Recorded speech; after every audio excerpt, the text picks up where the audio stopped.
Welcome back to my Colorado mountain garden, and I'm out here at the new garlic bed. And again, this is a used horse trough. This one we happened to pick up for free. Sometimes you can find people selling them because they're rotting out or whatever for 25 bucks or something like that.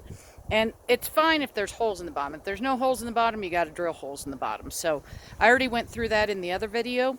I did get the garlic in total in this tub, and I do high intensity planting. I have had no problem with it.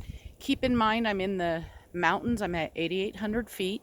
Last night it got down to 38, and we're supposed to get our first another freeze, I believe, Monday night, and we could possibly get some snow with that, but the weather models are just kind of not all agreeing yet. So on this, there's 52 heads of garlic in here. I got 30 of the German hardy and 22 of the giant Russian, and that was the purple striped one that you saw in the last video. So after I use my dibbler to make my holes, and everything's not perfect, but it lines up pretty good. With these two varieties, it's not really a big deal. I'll be able to tell the difference between them because one is a porcelain, so it's all white, and the other one's going to be a purple stripe. If you have two porcelains in there, you might want to take a photo of your bed.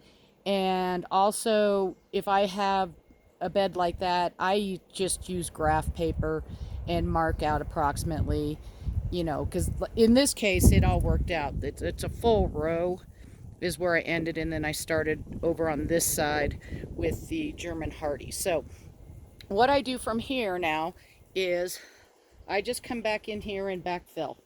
And these holes are approximately 3 inches deep. It's not scientific. And I pull a lot of this stuff that's off the sides and just mix it in. Now this bed was amended several weeks ago, and you can see on my video, after I had amended it, I made a video of kind of how I use the garden dibbler and why I choose to use that. And hang on just a second. I can't get way in front of here, so I'm going to get my little shovel out here just to finish filling in here.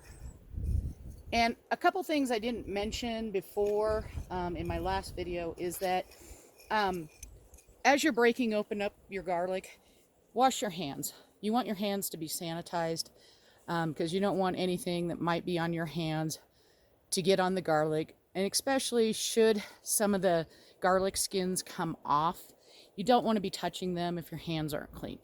The other thing is you don't want to break apart your garlic until you're ready to plant it.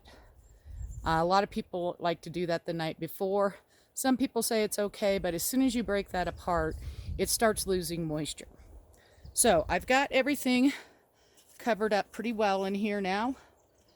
And the next thing is that I do is that I mulch with straw. I buy a bale of straw in the fall of each year. If I can't find, like a lot of people use it for holiday decorations in the fall, and they give it away. This is not organic straw. I have not been able to find organic except for online, and it's super expensive. So what I do is I buy it in the fall, and I kind of break the leaves apart, and then I just let it sit over the winter, getting wet and everything like that, over the spring, and then I have my straw that I need for all my garden beds. I also put straw on top of my strawberries and things like that. So this is going to be approximately 2 to 3 inches once I water it down to hold that moisture in. And the key that we're trying not to do, we're not trying to get any green to develop. We're trying to get the roots to develop. So you do have to keep it moist. I will have to hand water this going forward because with the weather getting colder, my sprayers and everything like that I'm turning off and unhooking hoses at night. So I have a hose, I hook it up, and I'll come water it. But I'll water this down really well. Helps to keep the straw from flying away. The other thing I will do just in case this breaks the surface. Until I know there's no chance that it's going to grow green, I cover it with one of my, I have deer netting around PVC cages. And again, there's some videos on that with pictures and stuff like that on the YouTube page also. But pretty much I'm done, except for the fact that I now have to go in and break open some more garlic and get it planted in the other beds. I have 3 troughs.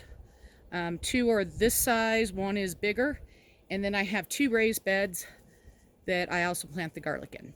So I hope you're having a wonderful day and happy gardening.